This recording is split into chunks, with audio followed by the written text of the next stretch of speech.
Oh, hi there. I didn't expect you this early in the morning. Welcome to Tajimi. Why don't we go for a walk? Today I want to take you to Nagase Street. Nagase was a hamlet that once occupied this area. Back in 1887 a new street was laid here. And when the new train line from Nagoya opened in 1900, it began its heyday as the main street to the station. We are quite close to the station now, by the way. By the 20s it was a busy street. There was the clopping of hoofs, and already there was also the engine noise from cheap three-wheeled motorbikes. There were shop-goers and people just having a chat in the street, everyone wearing kimono. And there were visitors to the entertainment establishments. Tajimi is surrounded by mountains full of precious clay. The ceramics produced from the clay was sold by traders. They needed a good place to talk business with their clients. Cafes came to fill that function. That is why Tajimi has so many of them. Speaking of cafes, here we have Santos right in front of us. Here in Tajimi there is a tradition called morning. Morning means breakfast, and the morning breakfasts here are large and cheap. Let's keep on walking. We pass a very nice traditional style ice cream shop on the left hand side, heading for Nagase Street. Make a note of the bank here and the Tamanoya shop. Around here there was once a cinema, the Bunkagekijo, or the Culture Theatre in English. It had 2 floors, and on the top floor people would sit not in chairs but on a traditional tatami floor, like in a kabuki theatre. When I visited my local pub this morning, there were a group of old men there having their, you guessed it, morning or Tajimi-style pub breakfast. It was after the war that things got really lively in the city, they said. Well, it seems rather quiet here now.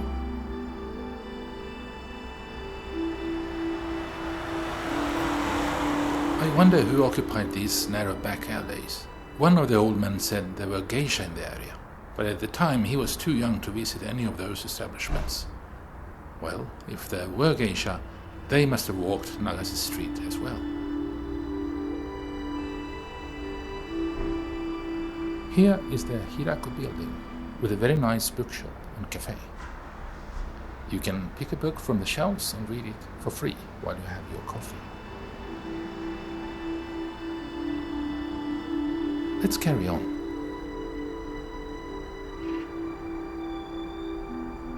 In the first decades after Nagase Street was built, you could see many horses carrying goods along the streets in Tajimi. There is even a special goddess with horses on her head. The statues of the Buto Kannon can be found here and there around the region. Now we are approaching a historically interesting place. It's a fireway junction where old roads meet.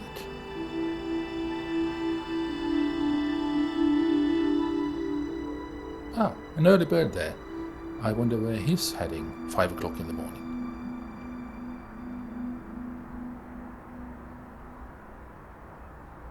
Another back alley with a forgotten past. But here we have a landmark, the tiled wall of the Rose Barbershop. And here is a road leading to the Kokei Hill, from where water was channeled down to the farms in the valley. Next is the Kappa Park. Kappa is a mysterious being that lives in the river. You can see a couple here. They are made from ceramics. There are more in the back, and a sign portraying the popular manga and animated TV drama Let's Make a Mug Too. Oh, here's Tamaki-san driving past us in the car.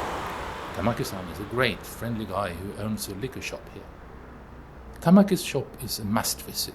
It's like a time travel back to the old Showa era in Japan, from before the war. Up on the roof, next to Tamaki-san's shop, is something interesting. A yanegami, or roof shrine. Look up there to the top right. It's a Shinto shrine. Shinto is an ancient religion native to Japan, and the yanegami can only be found in this region of the country.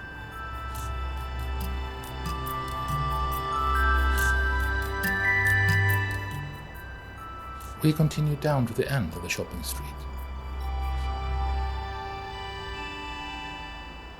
When we turn to the right, there is the Tajimi Bridge. It used to be an earthen bridge and got washed away time and time again when the Toki River flooded. The old Shitakaido highway ran down there on the riverbank from hundreds of years further back in time. But that is another story for another day.